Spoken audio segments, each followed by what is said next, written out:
My GF said her best friend was like family, but they had a drunk 1S before we got together. When he returned from UK, his GF caught them making out. I, 29M, need to get this off my chest because I feel like I'm going crazy. Long post ahead, but I need to include all the details to paint the full picture. I met Rachel, 28F, last year at an indie rock concert through our mutual friend Mike. She was standing near the stage wearing a vintage band t-shirt, and we started talking about music. We had this instant connection. You know the type where you feel like you've known someone forever? We exchanged numbers and started hanging out in the same friend group. For the next 6 months, we were in this weird situationship that I still can't properly define. We weren't officially dating, but we acted like a couple in every way. We texted constantly throughout the day, shared everything about our lives, and even said I love you. We'd spend weekends together, cook dinner, watch movies, and act completely domestic. The only reason we weren't official was that Rachel said she had just gotten out of a long relationship and needed time to heal. Looking back, this should have been my first red flag. During this time, I met most of her friends except for Sean, 28M. Rachel talked about him constantly. He was her best friend since high school. They went to college together, and she considered him family. She had all these stories about how Sean helped her through her parents' divorce in college, or how she supported him when his mom got sick. They seemed to have this deep bond that I admired from the stories she told. When we finally made things official after 6 months, Rachel dropped this bomb on me. She confessed that about a month before we became official, she had slept with Sean. She said it was a drunken mistake after their friend's birthday party. According to her, they both immediately regretted it and agreed never to speak of it again. She claimed she told me because she wanted complete honesty in our relationship. The timing of this confession coincided with Sean's move to the UK for work, which Rachel said was completely unrelated to what happened between them. She assured me it was a one-time thing and that Sean was like a brother to her. I was hurt, but since we weren't officially together when it happened, I tried to be understanding. Plus, Sean was moving thousands of miles away, so I figured it wouldn't be an issue. Rachel and Sean stayed in touch after he moved. They'd have these long calls every few weeks, which Rachel said were just catching up about life, their friend group back home, and his adventures in London. I noticed she'd be in a weird mood after these calls, but I chalked it up to her missing her best friend. Everything was going great in our relationship otherwise. We moved in together after 8 months of dating, adopted a cat together, and even started talking about future plans. Rachel got along great with my family, especially my sister who's the same age as her. We had date nights, went on weekend trips, and everything seemed perfect. Then 3 months ago, Sean announced he was moving back to the US for a job opportunity in our city. Rachel was ecstatic and immediately started planning a dinner to welcome him back. She spent days planning the menu, cleaning the apartment, and talking about how excited she was to have her best friend back. The dinner itself is when things started falling apart. Sean brought his British girlfriend Kate, 30F, who he'd met in London. Kate was this gorgeous, sophisticated woman who works as a pediatric nurse. She had these amazing stories about working in London hospitals and traveling around Europe. She seemed genuinely nice and tried really hard to connect with Rachel, but Rachel was acting bizarre the whole evening. She barely touched the food she'd spent hours preparing. Every time Kate would touch Sean's arm or laugh at his jokes, Rachel would get this look on her face like she'd tasted something sour. She kept interrupting Kate's stories with her own memories of Sean from high school or college, almost like she was trying to prove she knew him better. After they left, Rachel started making these weird comments about Kate. She said things like Sean usually dated more ambitious women, or that Kate seemed kind of basic for him. When I pointed out that Kate seemed nice and had a great career helping kids, Rachel got defensive and accused me of having a crush on Kate. Things got progressively worse after that. Rachel started spending more time on her phone, always texting someone. If I walked into the room, she'd quickly lock her screen or switch apps. She began working late more often and having impromptu dinner plans with old friends that she never mentioned before. Our relationship started feeling different. Rachel became distant and moody. She stopped sharing details about her day like she used to. When we were together, she seemed physically present but mentally somewhere else. If I tried to talk about it, she'd accuse me of being paranoid or controlling. Last week, she told me she had to work late again. I was at my office when I got a call from Kate. She was crying so hard I could barely understand her at first. She had gone home early because of a migraine and found Rachel and Sean making out on her couch. There was a huge fight, and Kate broke things off with Sean right there. I've tried calling Rachel multiple times, but she won't pick up. I left voicemails demanding an explanation, each one getting angrier than the last. I texted Sean too, but got radio silence from both of them. The worst part is that most of Rachel's stuff is at my place since we live together. I don't know what to do with it all. I feel like such an idiot. All those late night calls to catch up, all those sudden work emergencies and dinner plans. Everything makes sense now. I keep thinking back to all the times Rachel insisted Sean was like a brother to her. Was she lying the whole time? Was our entire relationship just her killing time until Sean came back? The lease situation is particularly stressful because we just renewed it last month. Both our names are on it now. I'm sitting here surrounded by all her things, our shared memories, even the stupid cat we adopted together, feeling like my whole world just imploded. I need advice on how to handle this situation. Should I wait for Rachel to contact me and explain herself? Should I start packing up her stuff? What do I do about the lease? Any suggestions would be appreciated. Edit. Thank you all for the supportive messages and advice. I've decided to take some time to process everything before making any decisions. I'll update when I have more information. Update 1 first. I want to thank everyone who commented on my original post. Your support and advice really helped me navigate through these past few days. A lot has happened since then, and none of it is good. Kate reached out to me yesterday morning. She texted asking if we could meet for coffee, saying she had some things I needed to know. We met at this quiet cafe downtown, and honestly, I wasn't prepared for what she told me. Kate looked exhausted, like she hadn't slept in days. She apologized for the way she broke the news to me over the phone, but then she dropped some bombshells that made everything so much worse. Apparently, Sean had started acting strange right after that dinner at our place. He became super protective of his phone, started working late more often, and was constantly texting. Kate said she noticed Rachel's number popping up frequently, but didn't think much of it because Rachel was his best friend, and Sean had always been open about their friendship before. What really got me was when Kate showed me some of the text messages she found on Sean's iPad. Rachel had been calling Sean almost daily, often during her lunch break or when she told me she was working late. They had been planning these meetups for weeks. Kate found messages going back to the day after our dinner, with Rachel saying things like she couldn't stop thinking about him, and how seeing him with Kate made her realize her feelings never went away. The worst part? Some of these meetups happened on nights when Rachel told me she was having dinner with her girlfriends or working late on a big project. There were even messages about meeting at a hotel downtown 2 weeks ago when Rachel said she had a work conference. I felt physically sick reading them. Kate then told me exactly how she discovered them. She had a terrible migraine at work and decided to go home early without telling Sean. When she walked in,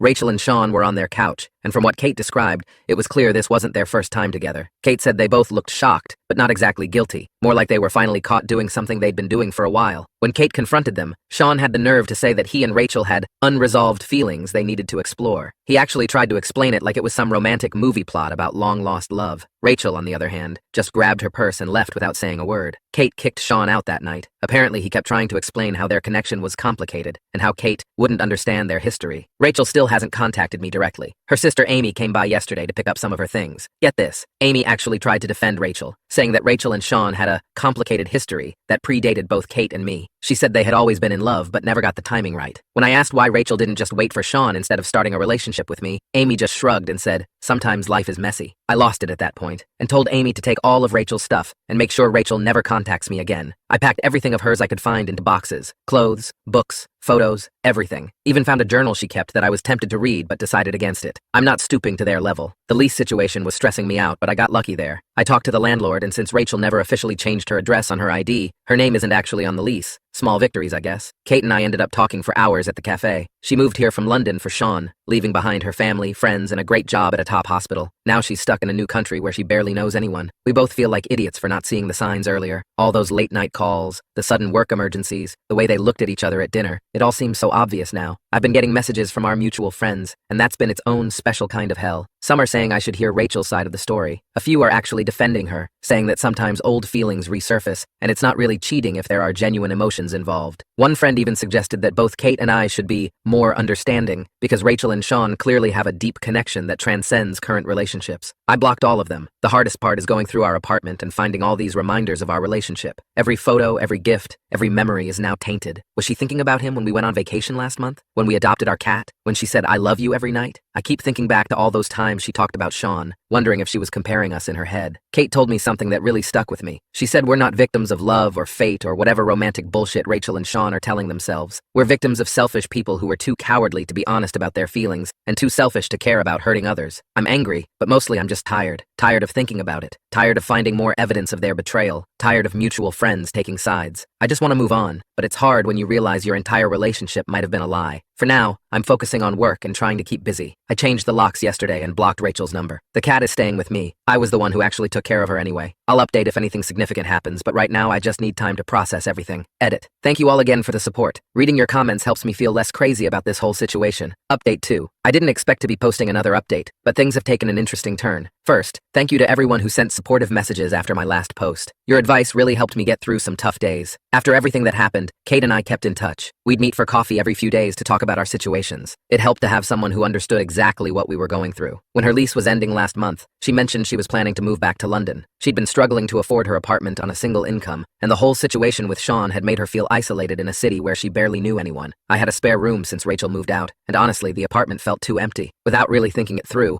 I offered Kate the room until she figured out her next steps. It made sense financially for both of us, and we'd become good friends through this whole mess. Living with Kate has been surprisingly easy. She's neat, considerate, and actually contributes to household chores, something Rachel rarely did. We often end up staying up late, talking about everything from our previous relationships to our careers and families. She's helped me see a lot of red flags I missed with Rachel, and I've helped her process her feelings about Sean. Last week, Rachel finally broke her silence. She sent this long email about how she never meant to hurt anyone. She wrote about how she and Sean had this deep connection since high school, but they were always too scared to act on it. According to her, seeing Sean with Kate made her realize she couldn't keep denying her feelings. She said they're now officially together and living in Sean's apartment. She asked for my forgiveness and said she hopes one day I'll understand that sometimes love is complicated. I didn't respond. What's there to say? She and Sean deserve each other. Sean tried reaching out to Kate too. He sent flowers to our apartment with this dramatic note about destiny and true love. Kate read the first line, laughed, and threw both the flowers and the note in the trash. We ordered pizza and had a movie night instead. The mutual friends situation has gotten ridiculous. The ones who took Rachel's side have been posting these philosophical quotes about soulmates and destiny on social media, tagging Rachel and Sean in everything. They share photos of Rachel and Sean together, calling them relationship goals, and talking about how some loves are worth fighting for. Kate and I just roll our eyes and scroll past it. Living together has made us both realize how much we were settling in our previous relationships. Kate told me how Sean would always make her feel insecure about her accent or tease her about British customs. I shared how Rachel would dismiss my interests or make fun of my hobbies. It's nice to have someone who actually listens and shows interest in what you're saying. Kate decided to stay in the US after landing a great position at a local children's hospital. They were impressed with her experience in London, and the salary is better than what she was making before. She's starting to build her own friend group through work, and I've introduced her to some of my friends who didn't take Rachel's side. We've fallen into this comfortable routine. We take turns cooking dinner, go grocery shopping together, and even started a Sunday morning running tradition. My cat absolutely adores her, which is funny because the cat never liked Rachel much. The other day, one of Rachel's friends ran into us at a restaurant and later posted about how we were being pathetic and trying to get revenge by hanging out together. Kate and I just laughed about it. We're just two people who got screwed over by people we trusted, trying to move forward with our lives. The best part about living with Kate is that there's no drama, no hidden agendas, just honest friendship. We've both been through enough lies to appreciate straightforward communication. Plus, she makes amazing tea and introduced me to British comedy shows, so that's a bonus. I know some people might think it's weird that we're living together, but it works for us. We're both healing and helping each other move forward. Sometimes the worst situations bring unexpected friendships into your life. I'll update if anything significant happens, but for now, life is finally starting to feel normal again. Edit. Thanks again for all the support. It's nice to know there are people out there who understand. Update 3. I never thought I'd be writing this update, but here we are. Life really does work in mysterious ways. A lot has happened since my last post, and I want to share it with the community that helped me through one of the toughest times in my life. Kate and I grew closer over the past few months. It happened gradually, so naturally that we didn't even realize it at first. Movie nights turned into cuddling on the couch. Our running sessions ended with longer breakfast conversations. We started holding hands while grocery shopping without even thinking about it. 3 months ago, after a particularly nice dinner at home, we talked about our feelings. Neither of us planned it, but we both felt the same way. We decided to give dating a try, knowing it could complicate things, but feeling it was worth the risk. Dating Kate has been completely different from my relationship with Rachel. There's no drama, no hidden agendas, no walking on eggshells. Kate is direct about her feelings and expectations. We talk through problems instead of letting them fester. It's refreshing to be with someone who values honesty above everything else. Last week I proposed. It wasn't some elaborate plan, just us at home after a normal day. We were cooking dinner together, laughing about some silly British TV show she got me hooked on, and I just knew. I had been carrying the ring around for weeks, waiting for the perfect moment. Turns out, the perfect moment was just us being us. She said yes immediately, and we spent the evening calling our families. Her parents are flying in next week to meet everyone, and my family is thrilled. My sister, who never liked Rachel, absolutely adores Kate. Of course, news travels fast in our social circle. Rachel found out through mutual friends and sent another email. This time she accused us of orchestrating the whole thing to hurt her and Sean. She said we were being spiteful, and that our relationship couldn't be real because it started from pain. Kate and I didn't bother responding. Some people have said we moved too fast, but when you know, you know. Plus, we've seen each other at our absolute worst and still chose each other. That means something. Kate is everything Rachel wasn't. Honest, straightforward, and genuinely caring. She supports my goals and celebrates my successes without making them about her. We're planning a small wedding next spring. Nothing fancy, just close friends and family. We're thinking of having it in a garden venue, with elements of both American and British traditions. Kate's parents are helping with the planning, and my mom has already adopted Kate as the daughter she always wanted. Life is funny sometimes. A year ago, I was devastated, thinking my world had ended because of Rachel's betrayal. Now, I'm happier than I've ever been. Kate and I often joke about how we should send Rachel and Sean a thank you card. If they hadn't been such terrible people, we might never have found each other. It's strange to think that something so painful led to something so beautiful. Kate and I understand each other in a way we never did with our ex-partners. We've both been through the same hurt, and maybe that's why we're so committed to being honest with each other. To everyone who supported me through this journey, thank you. Your advice and kind words helped me navigate through one of the hardest periods of my life. Sometimes the worst things lead you to the best things, and you just have to trust the process. This will be my final update. Kate and I are moving forward, focusing on our future together, and leaving the past where it belongs, in the past. Edit. Thanks for all the congratulations and well wishes. You guys are amazing.